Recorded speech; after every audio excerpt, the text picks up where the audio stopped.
স্বাগত ৭১ খেলা যুগে আপনাদের সঙ্গে আছি আমি হিতেশাম সবুজ। একবারে সব কাজ সারা জিম্বাবুয়ে সফরের জন্য ৩ ফরম্যাটেরই দল ঘোষণা করেছে বিসিবি। মুশফিকের চাহিদা মতো টি-20তে বিশ্রাম, ৩ ফরম্যাটেই দলে আছেন উইকেটকিপার ব্যাটসম্যান নুরুল হাসান সোহান। দলে একমাত্র নতুন মুখ যুব বিশ্বকাপ জয়ী ক্রিকেটার শামীম পাটোয়ারি। দল ঘোষণার বিস্তারিত নাহিয়ান বিন জসিমের রিপোর্টে।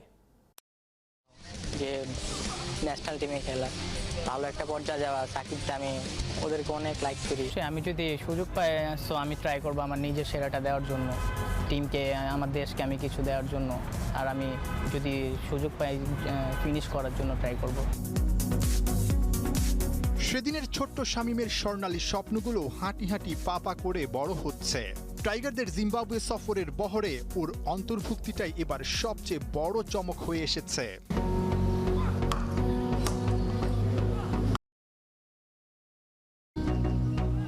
আসছে টি-20 বিশ্বকাপে একজন সলিড ফিনিশারের ভাবনায় নির্বাচকরা এই হার্ড হিটার ব্যাটসম্যানকে চোখে চোখে রেখেছিল। চলতি প্রিমিয়ার লিগেই হয়তো শেষ নজরটা ছিল। শামীম টি-20 বান্ধবী পরিসংখ্যান দিয়ে নির্বাচকদের আস্থা ঠিকই কুড়িয়ে নিয়েছে। শামীম পাটোয়ারির অন্তর্ভুক্তিবাদে ৩ ফরম্যাটের দল ঘোষণায় উল্লেখযোগ্য উইকেটকিপার ব্যাটসম্যান নুরুল হাসান সোহানের ৩ টিমেই থাকা, ওডিআই টি-20 থেকে নাজমুল শান্তর বাদ পড়া, টি-20 দলে আমিনুল বিপ্লবের ফেরা, সাকিবের টেস্ট দলে প্রত্যাবর্তন রাখা। স্পেশালি রিয়াদ ভাই এবং মুশফিক ভাইয়ের সাথে টুর্নামেন্টের সময় অনেক কথা হয়েছে ব্যাটিং নিয়ে কি কথা। লাস্ট ২-২.৫ বছর ধরে মিজানুর রহমান বাবু স্যারের কাছেও ব্যাটিং নিয়ে অনেক বেশি কাজ করছি।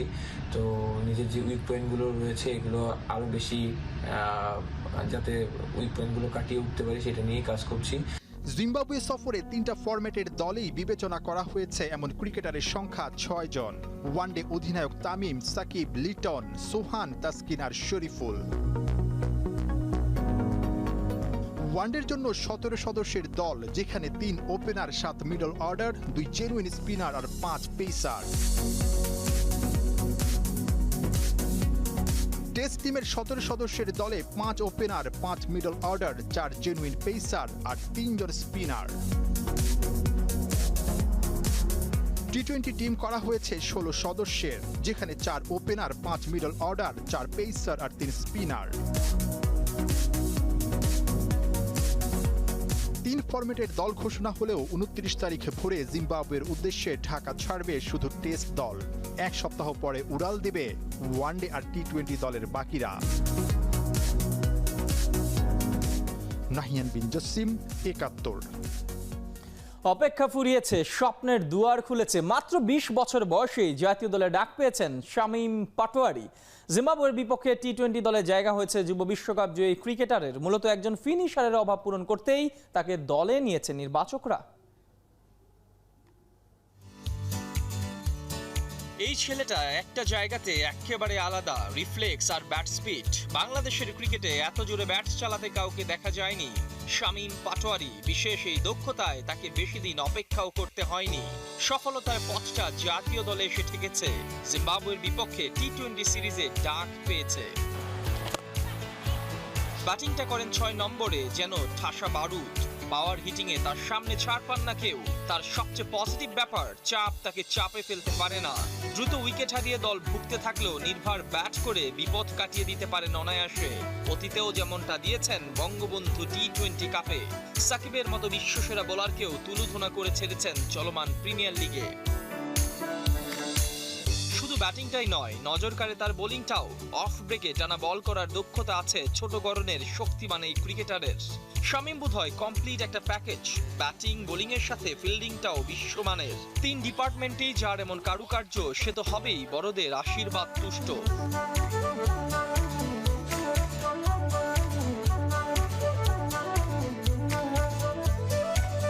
অনূর্ধ্ব-১৯ বিশ্বকাপ জয়ী ক্রিকেটার তিনি। যে অভিজ্ঞতা নেই সাকিব, তামিম থেকে শুরু করে বাংলার কোনো ক্রিকেটারের। বিশ্বজয়ী শামীম আসরটা সেভাবে রাঙাতে পারেনি ইনজুরিতে, তবে ফিরে এসে সেমিফাইনাল থেকে খেল দেখিয়েছেন। বাংলার মানুষ ওকে হয়তো সেখান থেকেই চিনেন। জাতীয় দলের দীর্ঘদিনের এক সমস্যা, নেই ভালো কোনো ফিনিশার কিংবা হার্ড হিটার।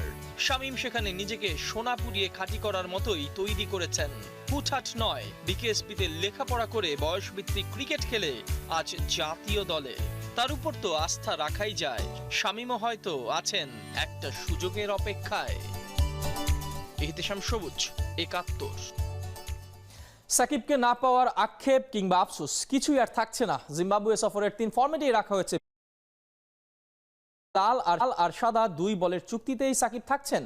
নবাগত শামীমকে নিয়ে কি পরিকল্পনা, আর সোহান দলে নিলেও কেন নিয়মিতই ম্যাচ খেলানো হচ্ছে না? নির্বাচকদের কাছে এমন সব প্রশ্নের উত্তর জানতে চেয়েছেন সহকর্মী রিয়াসাদ আজিম। যত সময় যাচ্ছে এই ফ্রেমটা বেশ কমন হয়ে যাচ্ছে। করোনাকালে দল ঘোষণার আগে 2 নির্বাচক নান্নু বাসার ঠিক এভাবেই হাজির হন প্রেস কনফারেন্সে। মহাগুরুত্বপূর্ণ জিম্বাবুয়ে সফর, দল ঘোষিত হলো মাত্র দিন 5 আগে। 3 ফরম্যাটের দলে আলোচনা আর গবেষণার উপাদানের কমতি নেই। সাকিবের সব ফরম্যাটে ফেরাটা সবচেয়ে বড় স্বস্তি আর বার্তা। সফরের একমাত্র টেস্টে খেলছেন সাকিব। নির্বাচকদের দল ঘোষণা অন্তত সেই নিশ্চয়তা দেয়। তবে তারপরও থাকে নানা প্রশ্ন, থাকে না তার জুৎসই উত্তর। টেস্ট, ওডিআই আর টি-20 দলে থাকা সাকিব কি সব ফরম্যাটে চুক্তিতে থাকছেন? সঠিক উত্তর নেই দল ঘোষণার আগে। সিলেকশন প্যানেলের সাথে আলোচিত সাকিবের আলোচনা হয়েছে কিনা। চুক্তির ব্যাপারটা তো আলাদা। এখন তো সিরিজে 3টা ফরম্যাটে এটা পাচ্ছি, যে সেরা খেলোয়াড়কে 3টা ফরম্যাটে পাচ্ছি, এটা আমাদের জন্য অবশ্যই একটা বিরাট প্লাস পয়েন্ট। সাকিব আল হাসান কিন্তু এর আগে যখন আমি নিউজিল্যান্ডে তখন কিন্তু বলেছিলেন যে আমি অ্যাভেলেবেল না, একটা এসে থাকবো না। এবার কিন্তু উনি বলেননি, নিজে থেকে বলেননি, কিন্তু আমাদের কাছে আসেন যে সাকিব এই ফরম্যাটে খেলতে চান না, এই ফরম্যাটে খেলতে চান। সো অবভিয়াসলি তার মানে সে সব ফরম্যাটে খেলতে চাচ্ছে। লিমিটেড ওভার ক্রিকেটে ধারাবাহিক ব্যর্থ নাজমুল শান্ত আছেন শুধু টেস্ট দল। ওয়ানডে কিংবা টি-20তে বাঁহাতি ব্যাটসম্যানের ফর্মের উন্নতি নেই। ওডিআইতে 8 ম্যাচ খেলেও মোট রান মোটে 93। টি-20তে সেটা 3 ম্যাচে 24। তবে নুরুল হাসান সোহানের ক্ষেত্রে একই সিরিজে 3 ফরম্যাটে প্রথমবার মূল দলে দেশ সেরা কিপার। ঢাকা লিগে তার অপারফরম্যান্স সিলেকশন প্যানেলের দৃষ্টি কেড়েছে। প্রায় 350 রানের সাথে গড়টা 40 ছুঁই আর স্ট্রাইক রেট 150 প্লাস। সিলেকশন প্যানেলে যথেষ্ট স্যাটিসফাইড এবং ওর কারেন্ট পারফরমেন্স সব কিছু মিললাম, চিন্তা করলাম যে ওকে অবশ্যই টিমে ইনক্লুশন দরকার আছে। তো আমরা হোপফুল, আমরা কনফিডেন্ট, ইনশাল্লাহ আশা করি যে ওকে যে কোনো একটা জায়গাতে প্রোভাইড করা হবে।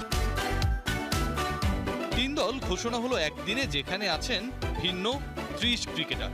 সব ফরম্যাটে খেলার মতো কনসিস্টেন্ট ক্রিকেটারের অভাব কতটা তা বোঝাবে এই সংখ্যাটা। রিয়াসাদ আজিম।